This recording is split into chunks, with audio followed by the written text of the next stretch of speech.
my YouTube channel. Bersama saya, Mrs. Evarista. Hari ini kita akan belajar tentang sifat-sifat koloid.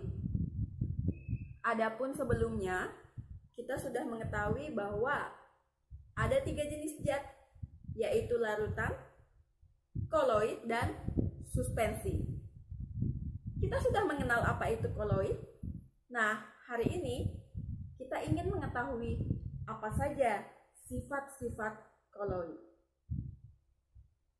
Hari ini saya akan memaparkan 6 sifat koloid. Yang pertama, efek Tyndall. Yang kedua, gerak Brown.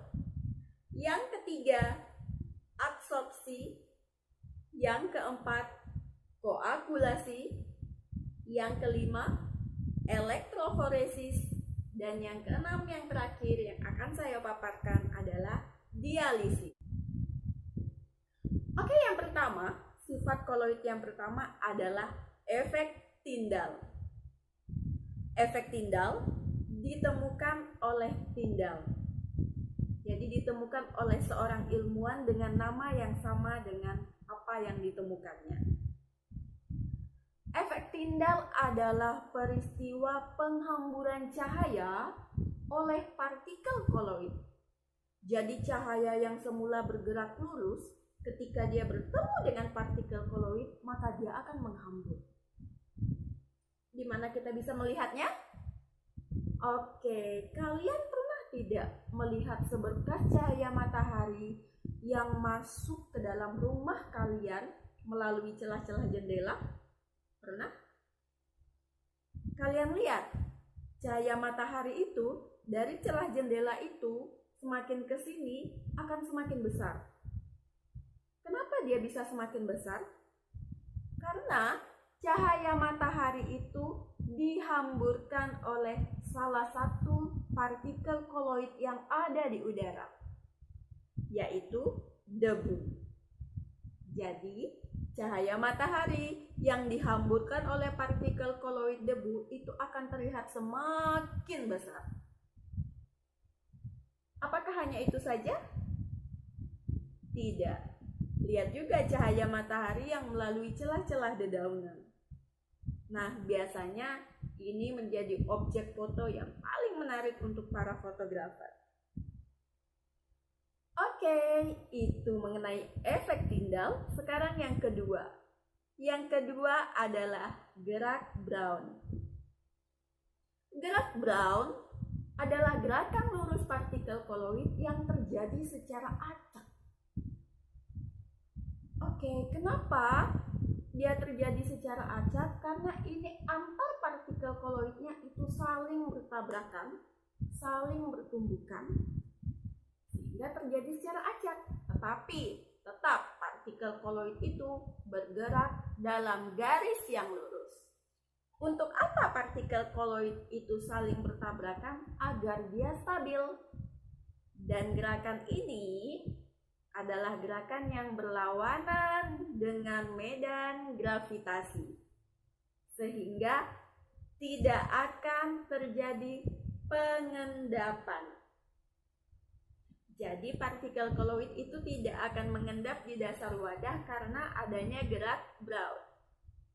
Partikel koloid itu akan terus bergerak di permukaan zat itu.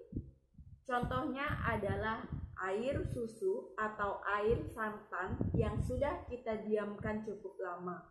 Kita bisa melihat di bagian atasnya itu ada lapisan. Itulah lapisan gerakan koloid, gerakan partikel koloid yang sedang melakukan gerak Brown, sehingga tidak ada yang mengendap dalam jangka waktu tertentu. Tetapi semakin lama maka ini juga akan mengendap. Itu contohnya. Kita lanjut ke sifat koloid yang ketiga, yaitu absorpsi. Saya yakin mungkin semuanya sudah sering mendengar kata absorpsi. Ada beda antara absorpsi dan absorpsi. Nah, kalau di partikel koloid itu adalah absorpsi. Absorpsi adalah peristiwa penyerapan suatu zat di permukaan partikel koloid. Jadi, yang menyerap itu hanya permukaannya saja. Beda dengan yang namanya absorpsi. Kalau absorpsi, suatu zat diserap hingga ke dalam suatu partikel. Tetapi, jika absorpsi hanya diserap di permukaan suatu partikel. Dalam hal ini adalah partikel koloid. Contohnya apa? Contohnya adalah ketika kita sakit perut, kemudian kita minum salah satu obat sakit perut dari zaman nenek moyang kita dulu, yaitu norin, atau dikenal juga dengan arang aktif. Nah, bagaimana cara kerjanya?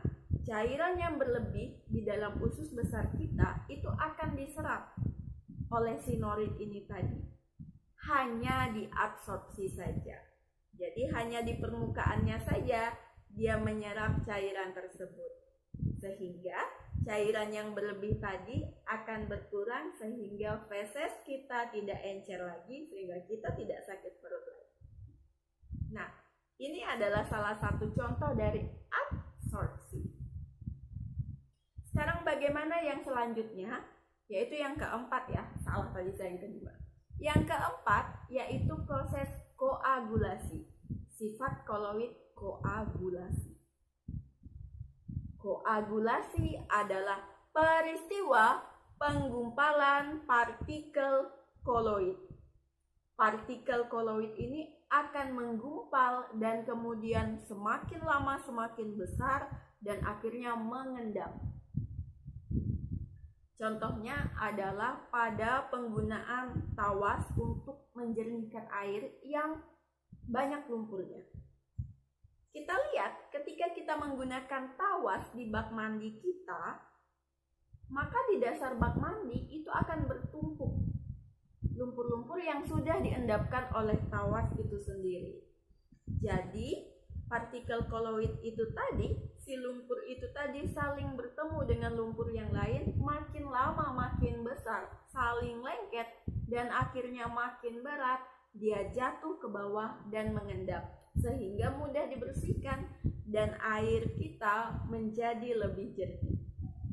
Ini adalah salah satu contoh peristiwa koagulasi dalam kehidupan kita sehari-hari.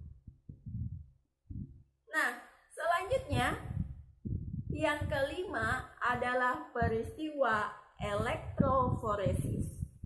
Kalau didengar dari katanya, sifat koloid elektroforesis pasti berhubungan dengan elektro atau listrik. Oke, elektroforesis adalah pergerakan partikel koloid di bawah medan listrik.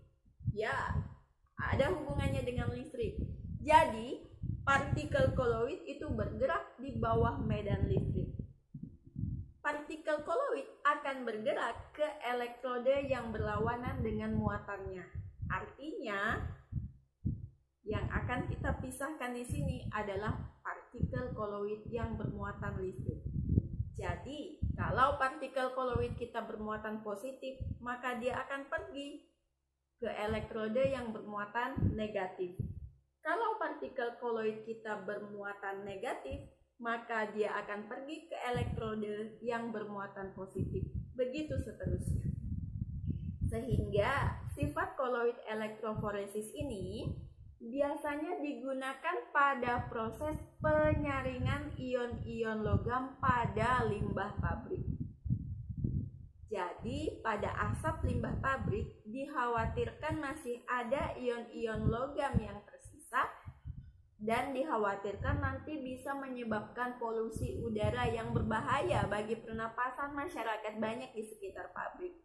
Maka dari itu, ion-ion logam itu harus dipisahkan dari asap tadi sehingga asap yang dikeluarkan tidak lagi mengandung ion-ion logam. Nah, sekarang sifat koloid yang terakhir yaitu dialisis. Sifat koloid dialisis adalah teknik pemisahan ion koloid dengan ion lainnya melalui membran semipermeabel.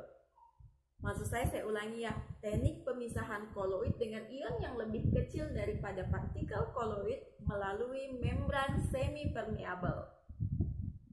Contohnya, dialisis ini banyak sekali digunakan di bidang kedokteran, salah satunya adalah pada proses cuci darah. Proses cuci darah yang biasa diderita oleh penderita gagal ginjal atau penderita kanker darah biasanya akan melakukan cuci darah. Nah, proses ini akan mengalirkan darah ke dalam suatu mesin yang kita sebut hemodialisator atau mesin cuci darah itu, di mana darah kita akan dipisahkan dengan ion-ion logam pengotornya melalui sebuah membran yang kita sebut dengan membran semipermeabel. Nah, ion darah kita yang merupakan koloid akan tertinggal, sementara ion-ion logam pengotornya akan melewati membran semipermeabel, karena koloid tidak bisa melewati membran itu karena jari-jari membran mungkin lebih kecil daripada ukuran partikel koloid, sehingga yang bisa keluar adalah ion-ion logam, sehingga darah kita bebas dari ion-ion logam. Oke, sudah tadi saya jelaskan dan saya paparkan ada 6 sifat-sifat koloid. Kita bertemu lagi ya di video selanjutnya untuk materi pembelajaran yang berbeda.